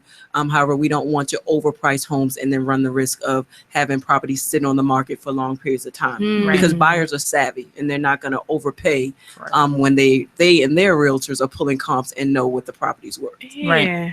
That's the challenge, I guess. You have the realtor on this end, they're doing their research, and then the realtors on this end, and they're like, okay, that's a kind of a tug of war situation, I guess. So along with pricing, we look at making sure that the house is staged or is what is the word? Just the presentation. The presentation of the house is what it needs to be. So people want to be able to come into the house and see themselves there. So they don't want to come into the house and see you there. Right. You're moving out. They're going to be, you want them to be moving in. Yeah. So just having clean presentation, you know, not too much clutter. So that's the part that I like is kind of depersonalizing, taking down pictures. Oh, wow. So that, you know, the potential buyer can see themselves in that house. That's tough, especially if you're still living in the property. Yeah, it is. Tough. Yeah. Do buyers say that to you? Oh yeah. Okay. Yeah, we're going there like, oh gosh, the paint color. Oh gosh, those pictures. Oh, they're, you know, this is a couple. Oh, they have children. So it's kind of like a distraction, you know. Right. And there's so many other things taking their attention away from the bedroom size and the layout and how it's open concept like they want. So when you're selling the home, we really encourage sellers to really try to have the presentation of the home where a buyer will want to come in and like, this is, I can see myself here. Right. So how do you guys help that situation? Like if you're with the buyer going in the home, like what's a spiel or something you might give to, you know, encourage that buyer to want that home? Well, let me stop. We don't necessarily encourage them to want the home. What we do is, so just to backtrack, when we first connect with the buyer or seller, we first have what we call a buyer consultation. Or for the seller, it will be a listing consultation. So for the buyer, we would have narrowed down to them why they want to buy, helping them see it as an investment, talking with them about 5 years down the road. And we also talk to them about their must-haves. Okay. So to answer your question, 5. Okay. Because we let them know that there's no such thing as a perfect house. Okay. Right? And so to come back to your question, that's what we're doing when we're in the property. We're helping them focusing on whether or not this property meets those 5 must-haves. Okay. If it doesn't, we're leaving. You know, we're not gonna spend a lot of time. And if it does, but there are a few things, we're gonna try and help them work through, like what are the pros and cons of the features, right? Not about paint color, not about the grass is brown, all those things can be fixed, but what about the features is important to you? Right? Okay. There's a big kitchen. Sense. Why is that important? No, I have 4 kids. You know, we like to cook here. I host family dinners. Like we really try to help them connect the features of the home to what's important to them, and definitely their must-haves. Yeah. I like that you said that, and I like that you corrected me in that, because seriously, when buyers go in to the process, they don't necessarily feel, or they might not feel at first, that the realtor is working for them and with them. So they might have that impression that, okay, they just trying to get me to buy this house. You know, so the fact that you said, wait a minute, stop me there. We're not trying to get them to buy it. We're really trying to help them to see what it is that they want out of the home, you know, and make sure it fits in with what they're looking for, which makes the difference. And we're very genuine when I stop you. Oh yeah, for sure. We are not ones, we don't want buyers coming back saying, oh gosh, I mean, we all sometimes have buyer's remorse just in life about it, but we don't want to encourage people to make decisions that they're going to come back and regret. I love 6 months that. down the road. I love that. That's not the kind of business that we want to run. So we want to really encourage people to really make sure that this is what you want. Mhm. And if it's what you want, let's go with it. If you're doubting, let's talk about why you're doubting and then move forward from there. I like that. That We works. don't, again, so our big thing, we don't convince, we inform. We're not Yes, I love that. See, we don't. Okay, so I'm going to write that down because I'm going to put that on the page afterwards. We don't convince, we inform. All right, I'm writing that down. Y'all see me? I'm putting it down. We don't convince, we inform. I'm gonna put that on the Facebook, and then once I put your thank you and all that good stuff up there, I'm gonna put that as a tagline. We inform, and I think people appreciate that when they're going into a situation like that because there's so many unknowns, going into it. And even if you are a seller, I'm sure that there's some unknowns. So what are some things that sellers should look out for? Some key things when they're going to sell their home, if that makes sense. Well, the first thing is, sellers, we just educate them on the fact that when you're selling a home through retail real estate, if there are any known issues with the property, it has to be disclosed. Okay. Right? And that's very, very important. It's fair to everyone involved, especially the buyer, most importantly, right? So so that's one of the biggest things. If the seller has a property where things are going on with them, maybe the property is distressed, the physical condition of the property is distressed, or the financial condition of the home, maybe they owe more than they can sell it for, maybe there's been a job loss or something. Those are the kinds of stressful situations you see sellers in when they're having to sell as opposed to wanting to sell. Right. But as far as in the process, one of the biggest things that we help sellers do is just really assess or analyze offers, because it's not always about who offers the most for the property. Right.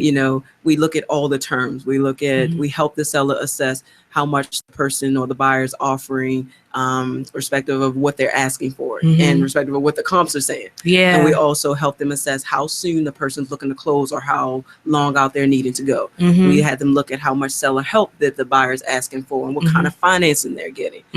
So we really, in the different contingencies. So we really try to help.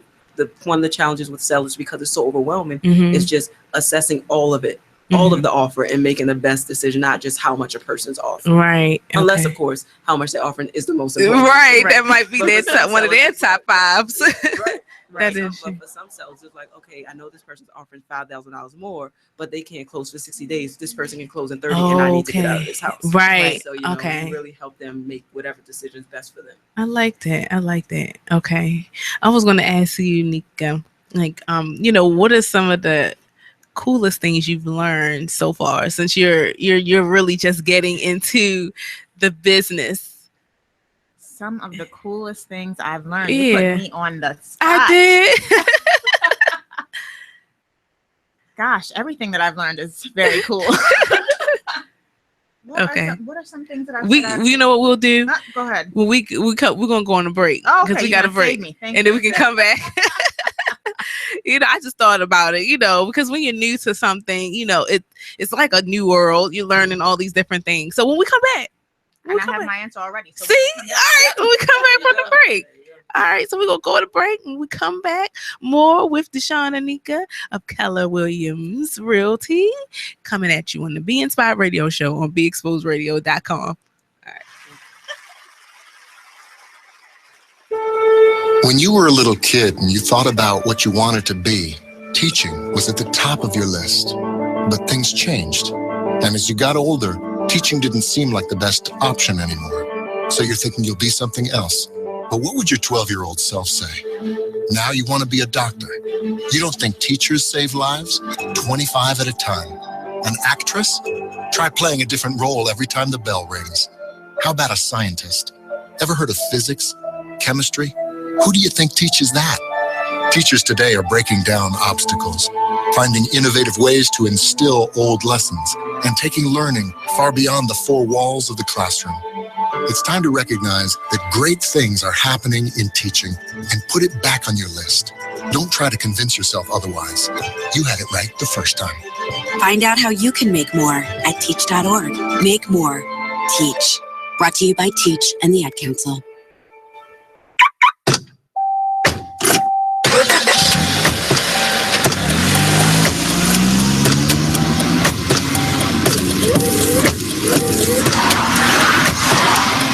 Driving has a rhythm all its own. Don't wreck it with a text. Before you get behind the wheel, silence your phone. Or better yet, designate a texter. For more text-free driving tips, visit stoptextstoprex.org. Brought to you by the Ad Council and the National Highway Traffic Safety Administration. This message is for all of you sitting in the passenger seat. And apologies if it gets a little uncomfortable, but how does it feel to be at the mercy of someone who thinks a random text is more important than your life? Someone who takes their eyes off the road while speeding along in a 3-ton hunk of steel. Freaky, right? Well, why not just ask them to stop? Or better yet, volunteer to text for them. It might be a little awkward, but believe me, you'll live. Learn more at stoptextstoprex.org. You thinking about getting your GED diploma? Well, here at the GED Pep Talk Center, we've got a number of pep talks that can motivate you. Sometimes things don't always turn out the way you want them to. You know that feeling? People look at you and don't believe in you. You want some gentle encouragement. Then you're on your way to your GED diploma and a better life. But I know they're probably just a little bit nervous. You can find it in yourself to take that first step. You can improve your future. You can do this. I know you can. You need to start pushing yourself. Now get your game face on and take the first step towards a better life. Hurry up. Don't make me repeat myself. Whatever level of motivation you need to get your GED diploma, we've got a pep talk that's right for you. Call 1-877-38-YOUR-GED or visit yourged.org for your pep talk and find free GED classes in your area. GED is a registered trademark of the American Council on Education, brought to you by Dollar General Literacy Foundation and the Ad Council. You are listening to BeExposedRadio.com. There we go. We're back on the Be Inspired Radio Show on BeExposedRadio.com. And we're on our last leg with Nika and Deshaun. But they're going to come back. We already said that. Nika was like, when we coming back? I invited myself back. And that is okay. We family now. You're not ready. We made it. We family. So you got to come back. So, so before we left on the break, I put Nika on the spot. I'm sorry, right y'all. on the spot. I put her on the spot. I asked her, what are some of the coolest things she's learned so far, being that she's newer to realty than Deshaun, Yeah. So I think the typical answer might be like about house structures and all the things about homes. But the coolest thing is how transferable my skills as a clinical social worker are to real estate. Yeah. I'm like, I don't want to totally get out of social work. I want to help people. And that is all that we've been doing. And so my grandfather passed away a couple of years ago, and all of his properties are in probate. And so I've learned a little bit about that process. And, and we've had the opportunity to work with someone whose mother has passed away and had to, sell the house. And so it's always about helping people and meeting them where they are with whatever's going on in their life. They may be having a baby and have to buy a bigger house or have to sell a house. So that's the coolest thing to me, is still being able to help people and do my social work as a real. Right. At that I did say I was going to ask that question. Like, what are some of the? Wait a minute. It's all right. It happens when you talk for 2 hours straight. I'm telling you, it's a wonder my voice is still intact at all. But anyway, I did say I was going to ask that, what are some of the similarities between, social work profession and being a realtor? So I guess you kind of talked on it some. And then just, as a social worker, we have a certain code of ethics that we have to follow and confidentiality and just integrity. And so the same thing, we bring that to our real estate business. We are people of integrity and we want to do the right thing by people. Sometimes we stress out about it, more than the person. Yeah. We want to make sure that we're doing the right thing. I like that. All the time. Yeah, I would add to that definitely, in our social work careers, we have a lot of responsibility for people and for advocating for people and making sure the right things are done by our people, that we work with. And so we definitely bring that to real estate. And sometimes even our mentor, we have lots of folks that help, but our mentor, Keller Williams, is Alfonso. And sometimes he has to let us know, like, this is your space. And you have to let other folks, make their decisions. Sometimes we're in advocate mode because that's just because of the work that we've done for many years. So you said, like, this is their space and that's your space. Like, we need to stay in our role. So okay. We'll somebody did what? Okay, no, we have to go out. We're about to picket. We're about to fight for their cause.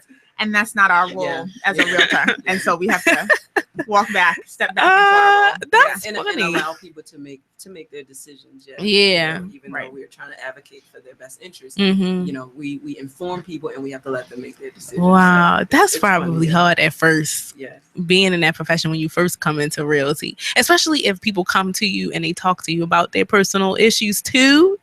Like they're coming to you, we're needing to buy a home because we have this, and this going on, and the social work hat goes on. You be like, well, but you're like, no, I can't cross Right. that. We're like, oh, what kind of referrals can we make? Or no, we have to stick to the real estate. That is so funny. So we didn't talk about this yet, but we're about to. So if folks want to get in touch with you, how can they do that? That's the real golden question. If they're interested in buying a home and wanting to learn more about realty or what have you, how can they get in contact with you? All right, so we'll give folks our numbers, our email addresses, and my Facebook page. Our branding, I guess, is currently under construction. Yeah. We're working Okay. with an awesome person, James Preston. Yeah, to give him a shout out. Who's working on our logo and branding and things like that. But we will give our phone numbers. My name again is Deshaun, and my number is 410-236-0920. That's my cell phone number. You can feel free to reach me on that number. I'd be happy to talk with you about your real estate needs. If you know someone looking to buy or sell, even if it's not in Maryland, we have Keller Williams offices all throughout the country. We'd be happy to refer someone to a trusted Keller Williams realtor in another state if that's what's needed. Right. And you can see me on Facebook at K Deshaun Jennings. And also my email is kdjennings@kw.com. Okay. All right. And I am Nika White. You can reach me at 410-261-9394. That's my cell. And my email address is, I'm going to spell it out. Nika, N as in Nancy, N as in Nancy, EKAWHITE @kw.com. So what we're gonna do is put that information on our page. Okay. So you can reach out to them, and we're gonna add, we don't convince, we inform. We inform. I like that. It's a Nika White original. Yes, it is. It is. It happened on BS. It happened right here. We got the exclusive, y'all. I've never had a tweetable. And that is Somebody tweet that out. tweetable. I didn't. You know what? That's a new one on me. Yeah, somebody Tweetable. tweet that out. Hey, listen, Facebookers, y'all got Twitter accounts. YouTubers, y'all got Twitter accounts. Tweet that. We don't convince, we inform. A Nika White original. Hashtag it, all that good stuff. Oh my goodness, is that it? We can ready to go on break again. All right, now we got to wrap it up. So that's it with Deshaun and Nika. Shout out before we go. Oh, go ahead. Shout out. I'm sorry. On the way here, just quick second, we ran into a gentleman, police officer, law enforcement person, who let me know that my tags were expired, so I need to take care of that tomorrow. But he was very cool, and we told him we were on our way up to the radio show. He asked us to give him a shout out. So shout out to you, Jay. Thank you so much for letting me know. Go ahead. I need to take care of my tags. So. Yeah, go ahead and work on that one too. Yeah, me too. So don't I can't judge. All right, y'all. So thank you, Nika and Deshaun. I'm so happy that you guys were on here with me, and you guys, you're gonna go ahead to check them out on Be Inspired Radio Show on YouTube. Okay, so you can watch the whole thing if you missed it. All right, so we're going on break, and when we come back, more of the Be Inspired Radio Show on BeExposedRadio.com. Hey, there's my son. You've been in your room all morning. Hey, Dad. Matt, what's wrong with your voice? There is nothing wrong with my voice. Oh, well, it's just sort of. I have been playing my video game and electronic game for so many hours. Uh-huh. Well, it sounds like it might be time for you to take a break, or... Hello, Dad. Susan? I have been watching TV and text messaging all morning. Yay, electronics. Yay.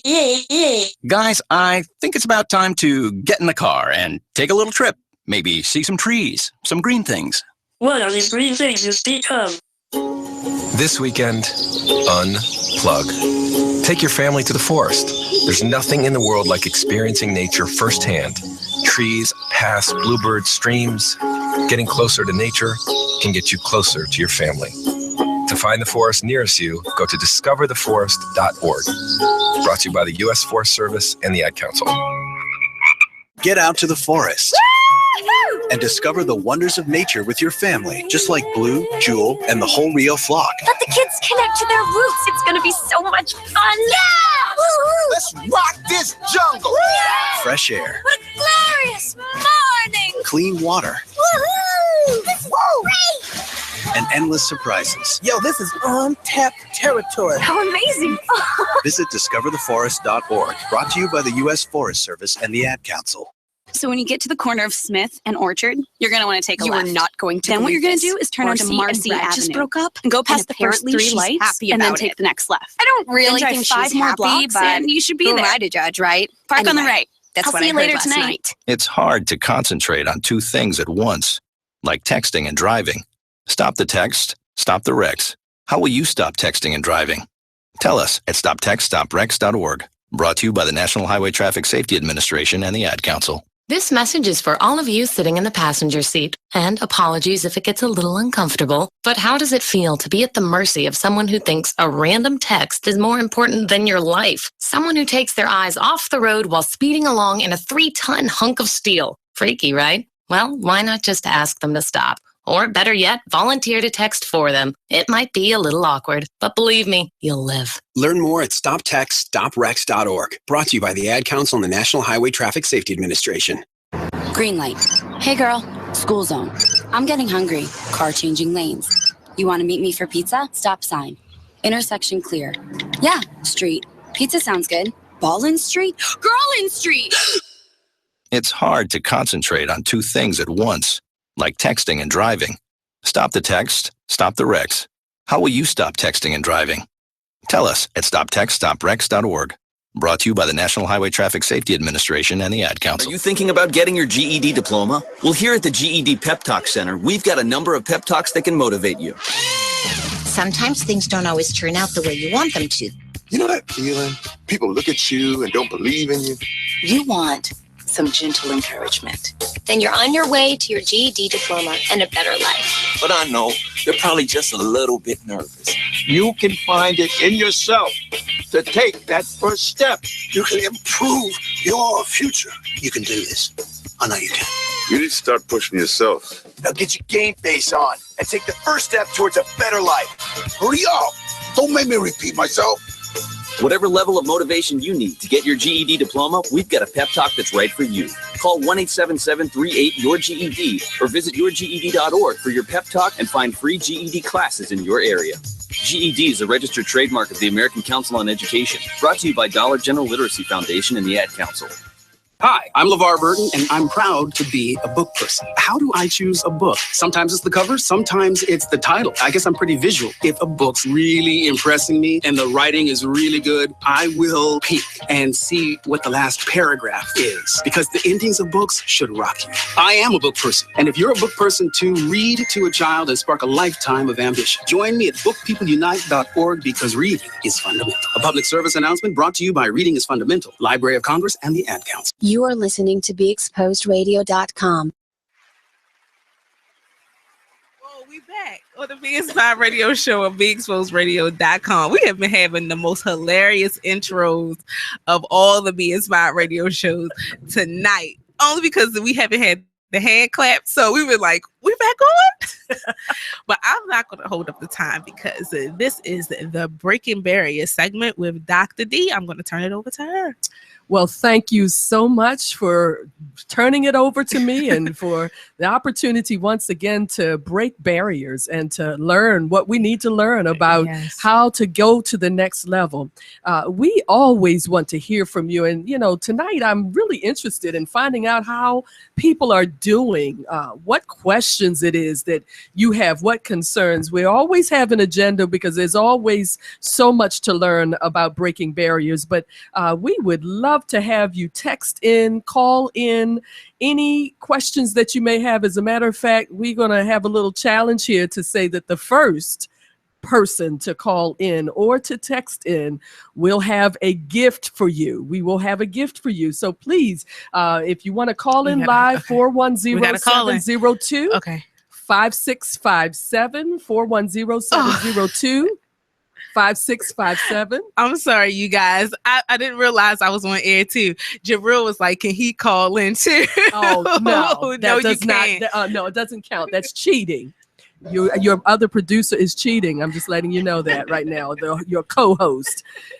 Or you can text 443-642-9403, 443-642-9403. Let me say something about Be Exposed Radio and about Be Inspired radio show, that this is a wonderful opportunity, and we're wanting always to add our following because we're here for you. We want to be able to give you quality information and inspiration to know what's going on in the community, as well as the things that are going on in your life and how better to cope with those, but more importantly, to add to your happiness and your success, which is your birthright. I want you to know that that is your birthright. You don't need to settle for a life that is beneath your privileges, a life that is dismal and doomed and all just darkness and all of the negative things. You have a right and you have an ability to rise up out of it. And we're going to make sure we give you the information that's needed to be able to do just that. I love the concept that was introduced in the field of psychology a few years ago called love is a choice and happiness is a choice. And I don't know what that means to you. I would welcome your texting in, calling in what you believe it means to say that happiness is a choice. But everything that we do as it relates to breaking barriers is going to focus on that theme. Happiness is a choice, success is a choice, and love is a choice. So with that in mind, I want to go back to some things that we have talked about over the last few weeks as we have introduced and defined our direction for breaking barriers. We have dealt with the matters of stress and trauma that have gone on and continue to go on in our communities, regardless of the fact that with regard to the Freddie Gray incident in Baltimore uprising, that while that happened a little bit more than a year ago, there are residuals that we're still concerned with. I mean, we still have the trials going on, and thus far, the outcome of those trials are easily seen as negative for individuals who didn't believe that using the system was going to do any good. And you can almost hear it in your head, the responses that people have to the fact that the outcome of the trials, which are a way of utilizing our right to vote, our right to use the criminal justice system, that some would easily believe that because the outcome thus far with regard to those 6 officers has been favorable or in favor of the officers, and yet for those who believe that they committed a crime may feel that it was not favorable for those who are concerned, such as our young people, such as those who feel that there is a stereotyping and there is a profiling. So what do we do with all of that? That we've dealt with the matter of trauma and how drama can lead to it, and how it can cause you to become emotionally disconnected, and it can cause you to decide that you don't care, and you can turn against your community, you can turn against yourself, you can decide I'm going to fail and lead a life that is only going to lead to failure and self-destruction. Or in the midst of that, you can make a decision that regardless of the outcome of this, as well as any situation going on in my life, that I am going to see to it that the outcome of my life is going to be positive. In other words, I'm not going to allow circumstances around me to dictate the quality of my life. And I'm going to say that again. I'm not going to allow circumstances of my life to dictate the quality of my life. How do we do that? That's the big question. That's the oftentimes the where we fall off is that, okay, I understand that this is what I need to do, but how do I do it? And we went into some areas over the last few weeks. We've dealt with self-awareness. We've dealt with knowing who you are and how you are wired, how you interact with the world, how you view the world. We dealt with it in terms of the different types of temperaments, which are likened by some, starting with Gary Smalley, who was a well-known psychologist that did a lot of writing in the 1990s, but that he likened them to different types of animals because animals have different ways that they interact based on how they are wired. The lion is the controller. The otter is the entertainer. The beaver is the task-oriented person, or the doer, or the worker. And we have the golden retriever, who is the pleaser. And that all of us have a natural-born blueprint on how we interact and relate to the world. And it oftentimes is likened to these different types of animals who have a certain way that they deal with the world. Self-awareness addresses how it is that I deal with the world, but also then knowing what my strengths and my weaknesses are. So if I am the lion, then my strength is that I can easily take control of situations and I don't have a problem being in charge. People often may complain about the fact that I take charge, but you know, if you're in a situation where leadership is needed, a crisis, I'm the person. That's a strength. But then you have the flip side of the weaknesses, which is the threat of burnout, the threat of being overly controlling and not giving other people a chance, not allowing other people to develop in their abilities. When we deal with the entertainer is somebody you always want to have at a party. You want to have them. They keep things interesting. They keep things from becoming boring.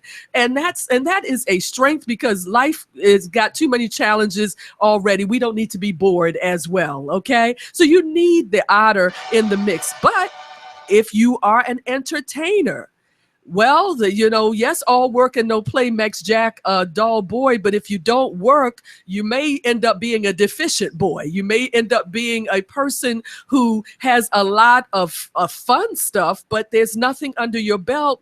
And so when the qualifications that are needed to make a change and you don't have that to support you, so therefore you want to still learn discipline. And that's a biggie. Discipline, the ability to manage my funness and my entertainment style so that I'm still able to make the grades and I'm able to qualify for the higher positions. More importantly, that people will take me seriously. If you are one who never is serious, then you're going to have some problems with people taking you seriously. So that is dealing with the strengths and weaknesses. And those are just examples. We can get into some other ones, but, I don't want to dwell too far into that today because I'm trying to more or less summarize what it is that we've learned and then being able to apply it to take breaking barriers. So the question I still ask you to deal with in terms of self-awareness is, what is your temperament style? What is your blueprint, the natural way that you exist in the world? Are you the otter? Are you the lion? Are you the beaver? Are you the golden retriever? And the second question that goes with that is, on the basis of that, what strengths do I bring to group situations and to such as my job, my family, my community? Let's taking it a step further, because this leads to your satisfaction, is to what extent can I use those strengths to help someone else? How can I use those strengths to help someone else? Because the joy of living is only experienced when what you have is given to someone else. You will find that people who are self-absorbed, self-focused are going to be unhappy people, because we were not wired, we were not made to be individuals that keep it to ourselves, but it's when we give that more is given to us. It's the flow of life. But the flip side of that is also, what are my weaknesses? What are the weaknesses that come with the kind of temperament or blueprint that I have, that God has given me in my life? And to what extent is that affecting me? For example, if I am the golden retriever, I'm the pleaser, I'm the person that wants everybody to be happy, but more importantly, I want them to like me. No one should dislike me. I am the nicest person in the world. Well, you being the pleaser is great for getting along with people in a group situation, but imagine what life can be like if you're always trying to please everybody. I guess underneath that is the question, can you please everybody? Is it realistic to please everybody? And if I don't learn that it's unrealistic, then what impact does that have on my happiness, on my sense of confidence, on my direction in life? To what extent am I vulnerable to allow people to control me because they know that I'm a pleaser? And I hope that I'm reaching someone here today, because I'm sensing that there are some individuals out there that their major struggle is that they're trying to please everybody, and you're taking on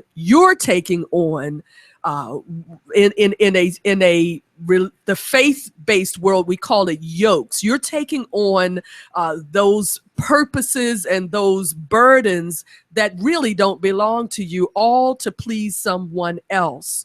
And if you are that individual, it's already inevitable that you will burn out, you will become stressed out, you will buckle under, because it is not meant for you to fulfill any other purpose in your life than the God-given purpose that you were designed for. So when you're trying to please everybody, think of it as you trying to play God. Okay, you trying to do what is going to meet this person's need, rescue this person, make this person feel good, fix this person's problem. It is not your role to do that, because you do that and you're not there to fix your own problems. And there are many that are struggling with that. So to what extent are my weaknesses interfering with my happiness, my success, and therefore being a barrier in my life? I want to pause for a second. I don't know how long it is before the break, but I want to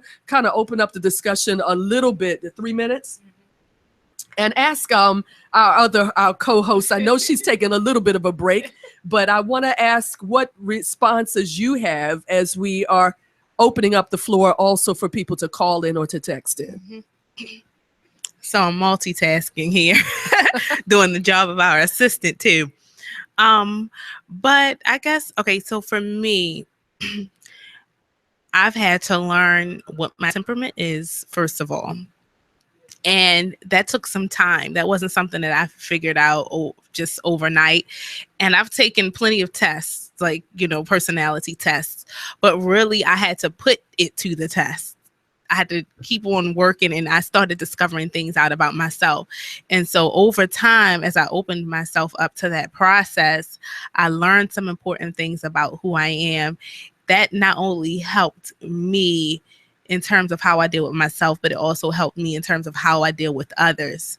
And I tell people that too when they take those kinds of tests, personality tests or communication style tests. It's not just about you, but this also helps you to be able to interact with the world, and with other people. And I think that's the key. So learning about you is not just about you, but it helps you to be able to build those relationships with others. I think it was very important what you said, that we weren't built to be alone. We just were not, even in the beginning of time and in scripture,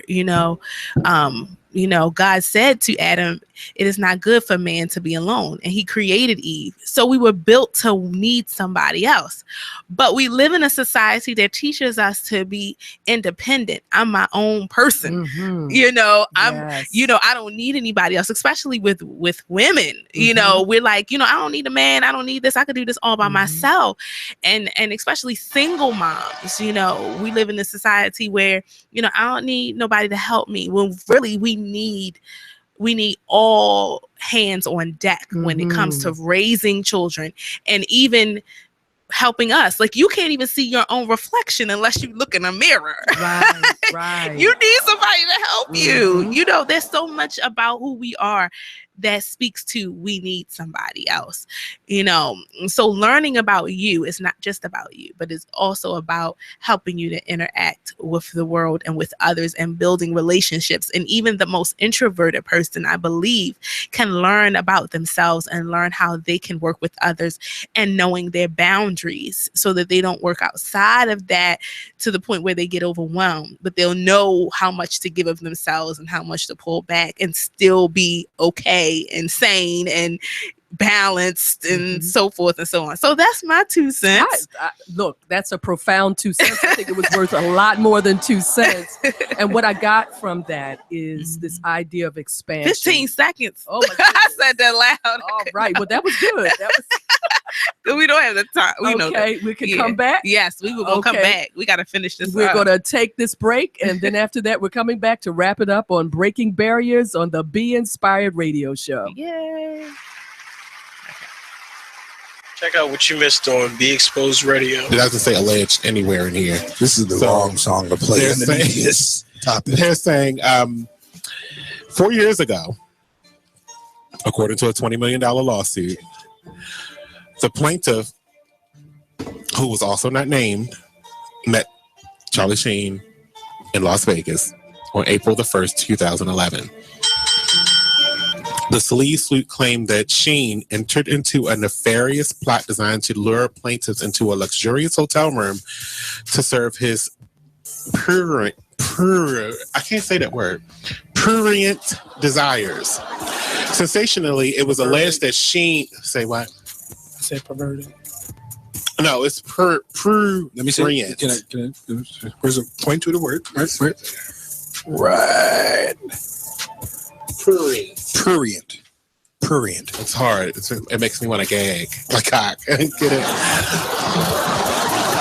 Sensationally, it was alleged Sheen told the man he had no venereal diseases. At that point, they watched the porn and engaged in mutual oral compilation, mutual self-gratification, rubbing and massaging each other, play wrestling, licking, and unprotected intercourse. So, look, my question to my 3 people here at my panel,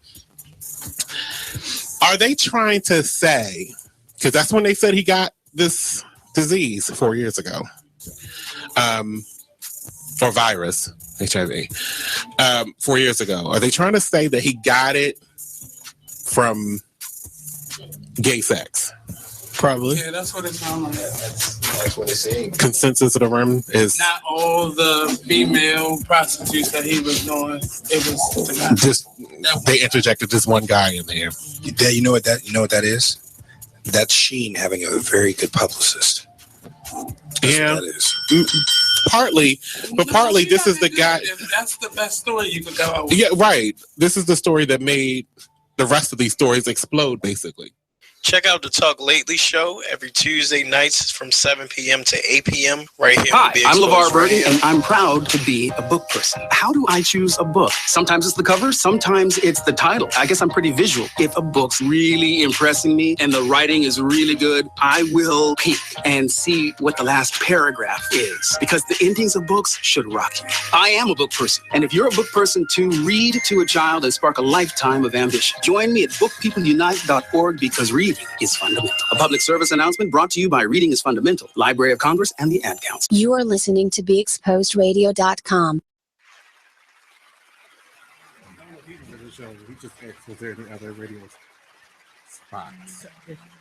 Welcome back to Breaking Barriers segment of the Be Inspired Radio Show here on BeExposedRadio.com. If you have any comments, questions, insights, call in live on 410-702-5657, 410-702-5657, or text 443-642-9403. That's 443-642-9403. Now I'm going to expect or rely upon you heavy hitters to let me know what our time is like, because we could talk all day with this. I'm serious. So good. But we were dealing with this whole matter of expansion and growth, and that growth always entails stepping out of one's comfort zone and being able to tap into and deal with those areas that otherwise would be ignored. When we talk about the individual who is an introvert or who is a shy individual, we're talking about somebody who would love to just be in a shell the rest of their life. It's sort of like being in the womb or in the cocoon, but we're not made that way, as you've talked about. That is not the way we're naturally wired. So it's developing that other side. And if we could think of ourselves as having different sides, that just like the world is very diverse, we have diverse sides to ourselves. And it's all about developing the different sides of me. I think we talked much earlier, I think it was during the month of April when we started, that there's a saying that if you only have a hammer, you'll treat everything like a nail. Yes. And that some individuals are limited and they're within barriers because they only have one way to see the world, one way to solve problems, one way to deal with and cope with feelings. And if it steps out of that, they're lost. So if I'm very comfortable, for example, if we deal with a lion-like person, they are very comfortable with being ferocious, and ferocious can be good in some situations. You can, anger has its place. It's a very powerful emotion. But if that's the only emotion I have, then I'm going to be limited to only situations that can tolerate my anger and tolerate my ferocity is what the word would be. So the question becomes, what settings am I not prepared for if I am constantly hanging on to anger as opposed to maybe the opposite of being patient, of waiting, of being kind, of being indirect as opposed to being direct? What kinds of limitations do you imagine individuals would have if they were to be stuck with that one emotion of anger as the way of solving their problems? Anybody have any thoughts here? I know. That's a good one. I don't know. I guess they might not be accepted in a lot of places because people wouldn't necessarily want to deal with that all the time if anger was their only response. And think about how we first respond to lions. What's the first thing you see if you saw a lion in the room? You run away from them. You run people away. But I think that's a lot of people judge people based on that, and they don't understand that that's your only coping mechanism, or that's your only way of responding to situations. And we judge them a lot based on that, and not knowing that they don't have all the faculties and all the resources that you may have to deal with any issue. That's very insightful, and it's also a very therapeutic way of looking at things, and that's a good insight too. When you're talking about breaking barriers in your relations to others, is let's not be so quick to judge each other by their cover. This is one of the things that we're dealing with in the African American community when we talk about racial profiling, when you talk about the criminalization, particularly of our Black men, is the idea that it's just assumed you're violent. You're a ferocious person. You can't listen to reasoning. So the only way that I can deal with you is with handcuffs and pulling you down to the ground. And then when I go to restrain you, I just got to halfway kill you, if not kill you, because you're just ferocious. Go ahead. What about the self judging that we do from within our own culture? When we deal with things, when you start talking, I immediately thought about, once we get higher educated, we then forget where we were, and we forget how limited we were when we were younger, or when we were where we came from. But then as soon as we learn something, we just we just assume, oh, you got it too. Mhm. Or, I mean, you can equate that to the church too. Like, it took you a number of how many years to get to where you were. You didn't just wake up and you had a PhD. You had to work Right. towards it. And I think we forget about that when we deal with each other. We forget the bridge that brought us over. And you're tapping into a very important insight. There was a research work that was done between, it was done in the 90s, but it was dealing with the rate of suicide among Black males between 1980 and 1990 compared to white males. And it was found that the rate of increase was 3 times that of whites, where whites were still committing suicide at a high rate, but we were fastly coming up to their level. Yeah. And so I used to do radio spots where they would ask during African American History Month, you know, well, what do you think that is? Due to racism, et cetera, et cetera. And it's like, are you serious? We have had it better now than we've ever had it. Yes. So, you know, racism cannot be the factor, but maybe what it is that we've forgotten where we've come from. Maybe as we've gotten accepted into the larger culture, we have taken on the larger culture's values, which is we've left our spirituality. We've left the idea that when you're here to help somebody, let he who is greatest among you serve. And I believe that we really have to get back to that message, because otherwise we just have a bunch of degrees. And as you can see, crime is still on the rise. We're still dealing with devastation.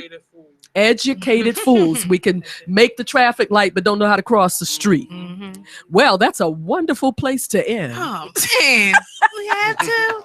And we will continue next week on the Be Inspired radio show on Breaking Barriers. Thank you so much for having me, Miss Be Inspired. Thank you for coming on every week. So you guys have to come back again if you want to hear the rest. That's right. That's All right. So happy Wednesday, everybody. Hope you have a wonderful rest of your week. Register for the conference, Yes, please. I did talk about that, too. www.rso.today. www.rso.today. I'm going to try to bring Vanessa in next week. Yes. Because it's next week. Y'all That's got to what it's tune in on. for real now. Oh, my goodness. All right. See y'all.